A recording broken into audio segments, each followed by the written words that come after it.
Saya di pesisiran Sungai Terengganu. Saya mengambil kesempatan lah untuk sesi pengajaran pada pagi ini, yang mana saya fikirkan melihat alam ini bukan satu perkara penting melalui kaedah-kaedah tertentu yang mana kita akan mempelajari daripada alam pada hari ini. Jadi tentang pengajaran hari ini saya cubalah, walaupun musim Covid ni tak boleh keluar daripada rumah misalnya kan, tapi saya cubalah untuk membuat sebuah ringkas untuk kita mengajar, memberi bahan-bahan pengajaran kepada pelajar semua. Baik, hari ini saya cuba bawa tentang pengajian logik hari ini. Jadi tentang logik ini merupakan satu perkara yang kita nak berfikir sebenarnya, dan salah satu bidang daripada bidang-bidang falsafah yang ada. Logik merupakan salah satu bidang daripada falsafah. Jadi kalau kita tengok logik ini, bagaimana cara kita nak berfikir, dan dalam istilah logik kita boleh sebut juga sebagai bagaimana kita nak buat argument, ataupun bagaimana kita nak timbulkan persoalan-persoalan, dan dia ada beberapa bahagian. Jadi kalau kita lihat ilmu logik ini merupakan satu perkara yang kita sebut sebagai argument, dan juga dia ada pecahan daripada pecahan-pecahan yang lain lah. Maksudnya yang pertama sekali adalah premis, dan yang keduanya adalah kesimpulan. Kesimpulan, kalau kita sebut tentang kesimpulan ini adalah apa yang kita tengok dan kita dapat membuat rumusan dan juga memberi jawapan kepada minda kita. Jadi sebab itulah kalau kita cakap tentang premis adalah salah satu perkara yang cukup penting lah. Dia ada beberapa perkara yang kita sebut sebagai logik ini. Dia ada logik deduktif. Kalau kita sebut tentang logik deduktif ini kepada merupakan satu perkara yang kita selalu berlaku pada kita. Kalau kita sebut tentang deduktif ini, iaitu kita akan tengok pada premis pertama, dan kita lihat kepada apa yang kita kaji, apa yang kita buat hasil daripada situ, kemudian argumen di situ, mana setiap argumen yang kita tengok itu, contohnya dia datang kepada saya, dia minta maaf pada saya sebab mungkin dia datang lewat kan. Si A ni datang pada saya, doktor minta maaf kerana saya datang lewat, dia kata, ke kelas contohnya kan. Jadi saya nak tahulah argumen tu kan. Saya akan tanya dia, sebab apa awak datang lewat? Oh, tadi saya datang lewat, dia kata, barulah dia jawab alasan dia tu kan. Tadi depan sana ada aksiden, dia kata, kawan saya, dia kata. Jadi saya tak rasa kena bawa dia ke hospital dan sebagainya dulu, ke klinik dulu. Kemudian barulah disampaikan kepada saya lewat. Kan? Itu adalah argumen yang saya nak tahu, itu adalah jawapan yang dia bagi kepada saya. Sama ada saya nak buat kesimpulan boleh atau tidak boleh, maka saya akan dengar argumen itu yang dia jawab itu. Maksudnya kalau dia jawab dalam alasan yang tidak konkret, ataupun alasan yang sengaja dibuat, maka saya akan buat kesimpulan dalam premis yang akhir itu, premis yang ketiga. Maka di situ mungkin saya tak boleh terima alasan yang dia bagi itu. Jadi itulah serengkas mungkin yang kita boleh buat adalah setiap logik deduktif ini. Kalau kita sebut tentang logik deduktif, memanglah dia ada tiga premis. Premis yang kita sebut sebagai cerita yang hendak disampaikan, yang kita dengar. Dan kemudian premis yang keduanya adalah kita kena buat argumen, argumen itu. Dan ketiganya adalah kesimpulan yang daripada argumen yang kita dapat itu. Jadi inilah tiga perkara yang saya rasa pelajar boleh ingatlah secara ringkas. Sebab apa saya sebut secara ringkas ni? Oleh kerana apabila kita faham satu-satu konsep itu, maka konsep itu kita boleh olah sendiri pelajar. Okey, kalau kita lihat lagi tentang induktif. Kalau kita kira induktif ini, logik induktif tidak memerlukan dua premis itu tadi. Mana tidak perlu dah kepada dua premis. Maknanya induktif ini kalau dikaitkan dengan dengan kaedah kita sebut adalah perkara yang kita dapat cerita itu kemudian kita boleh cerna sendiri, begitu ya.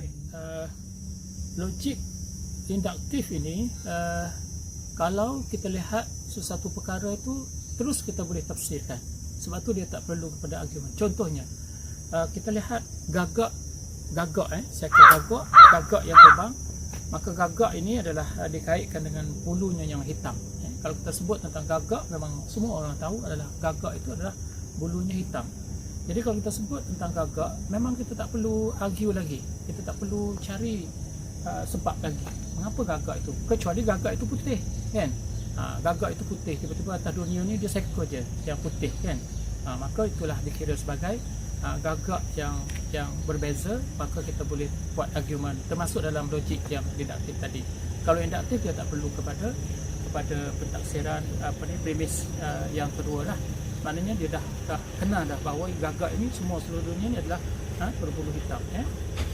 Itu adalah abduksi. Kita sebut sebagai abduksi adalah satu logik yang kita selalu melihat dan juga selalu kita buat pemantauan, iaitu perkara yang perlu kepada persoalan sebelum.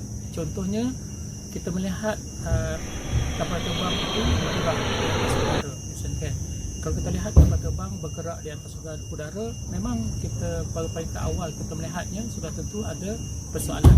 Tapi soalan itu adalah bagaimana kapal terbang itu bergerak. Sebelum soalan-soalan itu datang sebelum daripada kapal terbang itu bergerak. Sudah tentu dia ada simetrinya, sudah tentu dia kena ada petronnya, sudah tentu dia ada, ataupun kita sebut sebagai kaptennya, ataupun kita sebut sebagai ada sesuai dengan cuacanya kan. Jadi sebelum-sebelum, maknanya kalau dia nak jadikan sebuah kapal terbang itu dikaitkan dengan enjinnya kan, enjin jenis apa dan sebagainya, barulah jadi sebuah kapal terbang, baru dia boleh bergerak di atas udara. Ini adalah logik heuristik. Logik ini adalah berkarapat dengan apa yang kita nak sebut di sini adalah deduksi dan juga induksi itu sendiri ya. Yang mana kaedah ini adalah kaedah yang kita dapat berfikir dengan secara waras melalui dua perimbangan, dua simetri yang kita sebut daripada induksi dan juga induktif itu tadi ya. Barulah kita boleh buat keputusan satu-satu perkara yang kita dapat lihat di segi apa kita sebut sebagai peristiwa yang kita temui itu, yang kita kaji itu ya. Itu adalah heuristik. Yang last sekali dalam logik ini kita sebut sebagai falasi. Kalau kita meninjau daripada teks yang mengatakan falasi ini merupakan dipecah kepada dua bahagian yang mana kita sebut sebagai falasi formal dan juga informal. Kalau kita sebut tentang yang formal ini, dia adalah lari daripada dua perkara tadi, iaitu induktif dengan deduktif. Maknanya tidak dikaji secara elok dan juga tidak termasuk daripada dua perkara itu, iaitu deduktif dan juga induktif ya. Itu kita sebut sebagai formal falasi ya. Maknanya setiap cerita itu dia haruslah ada susuri dengan deduktif dan juga induktif ya.